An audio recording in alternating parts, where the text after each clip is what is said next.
സനാതനധർമ്മത്തിന്റെ മഹത്വം വിളിച്ചറിയിച്ച മഹാകുംഭമേളയെ ലോകമെമ്പാടുമുള്ള മാധ്യമങ്ങളും സനാതന വിശ്വാസികളും പുകഴ്ത്തുകയാണ്. ഇപ്പോഴിതാ മഹാകുംഭമേളയിൽ നിന്നും പ്രചോദനം ഉൾക്കൊണ്ട് ഒരു ഗ്രാമം മുഴുവൻ ഹിന്ദുമതം സ്വീകരിക്കുന്നു. അത് വേറെ എവിടെയുമല്ല, നമ്മുടെ ഇന്ത്യയിൽ തന്നെയാണ്. ഇന്ത്യയിലെ രാജസ്ഥാനിലാണ് സംഭവം. രാജസ്ഥാനിലെ ഒരു ക്രിസ്ത്യൻ ഗ്രാമം മുഴുവൻ ഹിന്ദുമതം സ്വീകരിക്കുന്നു. രാജസ്ഥാനിലെ ബൻസ്വര ഗംഗാദത്തലി സ്വദ്ല ദുദ ഗ്രാമത്തിലാണ് ജനങ്ങളാണ് കൂട്ടത്തോടെ ഹിന്ദുമതത്തിലേക്ക് മടങ്ങുന്നത്. എന്താണ് കുംഭമേളയിൽ അവർക്ക് ലഭിച്ച പ്രചോദനം? അതിനു മുമ്പ് കുംഭമേളയുടെ ചരിത്രം അറിയേണ്ടതുണ്ട്.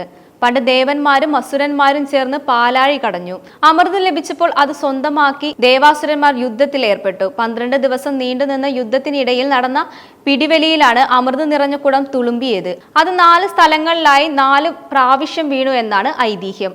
മഹാരാഷ്ട്രയിലെ നാസിക്, ഉത്തർപ്രദേശിലെ പ്രയാഗ, ഹരിദ്വാർ, മധ്യപ്രദേശിലെ ഉജ്ജയിനി എന്നീ സ്ഥലങ്ങളിൽ വീണു എന്നാണ് കരുതുന്നത്. മനുഷ്യന്റെ ഒരു വർഷം ദേവന്മാരുടെ ഒരു ദിവസമായതിനാൽ അവരുടെ 12 ദിവസം നമ്മുടെ 12 വർഷമാണ്. അതിനാൽ ഈ 4 സ്ഥലത്തും 3 വർഷം കൂടുമ്പോൾ കുംഭമേള നടക്കുന്നു. ഹരിദ്വാറിലും പ്രയാഗയിലും ഗംഗാ തീരത്തും ഉജ്ജനീയമായ ക്ഷിപ്ര നദീ തീരത്തും നാസിക്കിൽ ഗോദാവരി തീരത്തുമാണ് മേള നടക്കുന്നത്. അവസാനം അമൃത് വീണത് ഹരിദ്വാറിലാണ്. എന്തായാലും നദികളിൽ മുങ്ങി കുളിച്ച് മോക്ഷം ലഭിക്കുമെന്ന വിശ്വാസത്തിലാണ് മിക്കവാറും കുംഭമേളയിൽ പങ്കെടുക്കുന്നത്. തിരക്കുള്ള ജീവിതത്തിൽ നിന്നും ഇടവേളയെടുത്ത് ആത്മീയ പാദത്തിൽ ഇത്തിരി കാലം ജീവിക്കുക എന്ന ലക്ഷ്യത്തിലെത്തുന്നവരുമാണ് ഇവിടെ എത്തുന്നത്.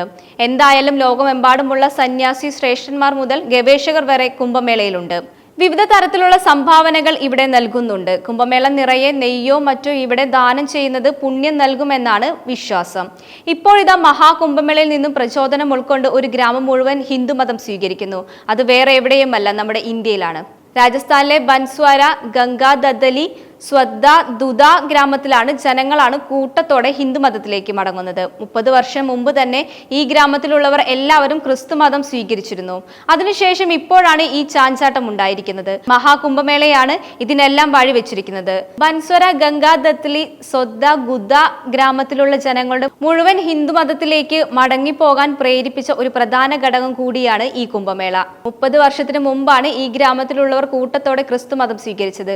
അന്ന് ഈ ഗ്രാമത്തിലേക്ക് വന്ന ക്രിസ്ത്യൻ മിഷണറിമാരാണ് ഇവരെ ഹിന്ദുമതത്തിൽ നിന്നും ക്രിസ്തുമതത്തിലേക്ക് പരിവർത്തനം ചെയ്തത്. ജനങ്ങൾ കൂട്ടത്തോടെ മതം മാറിയതോടെ ഗ്രാമത്തിൽ ഉണ്ടായിരുന്ന ക്ഷേത്രങ്ങൾ പൂജ ചെയ്യാനും ക്ഷേത്രം നോക്കി നടത്താനും ആരുമില്ലാത്ത അവസ്ഥയായി. അങ്ങനെ വന്നപ്പോൾ ഓരോ ക്ഷേത്രവും നശിച്ചു പോകാൻ തുടങ്ങി.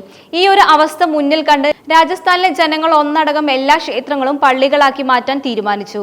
അവിടുത്തെ ഏറ്റവും പ്രശസ്തമായ ഭൈരവനാഥ ക്ഷേത്രം വരെ അവർ പള്ളിയാക്കി മാറ്റുകയും ചെയ്തു. അന്ന് ആ കാലയളവ് മുതൽ ഇന്ന് വരെ അവരെല്ലാം ക്രിസ്തുമതം ആചരിച്ചു വന്നു. എന്നാൽ ഇപ്പോൾ 30 വർഷത്തിനപ്പുറം പള്ളികൾ വീണ്ടും ക്ഷേത്രമാക്കി മാറ്റുകയാണ് ഇവർ. ഹിന്ദുമതത്തിലേക്കുള്ള ഗ്രാമവാസികളുടെ തിരിച്ചുവരവും ക്ഷേത്ര ഉദ്ഘാടനവും വളരെ ഗംഭീരമായി സംഘടിപ്പിച്ചിരിക്കുകയാണ്. ഒരു കാലത്ത് പള്ളിയിൽ പുരോഹിതനായി ജോലി ചെയ്ത ഗൗതം ഗാർസിയോയും ഹിന്ദുമതത്തിലേക്ക് മടങ്ങിയെത്തി. രാജ്യത്തും സംസ്ഥാനത്തും സനാതന സംസ്കാരത്തിന്റെ സന്ദേശം എത്തിച്ച മഹാകുംഭമേളയ്ക്ക് ശേഷം മുമ്പ് ക്രിസ്തുമതം സ്വീകരിച്ച ഈ ഗ്രാമത്തിലെ ജനങ്ങൾ ഇപ്പോൾ വീണ്ടും ഹിന്ദുമതം സ്വീകരിക്കുകയാണെന്നും അദ്ദേഹം പറഞ്ഞു.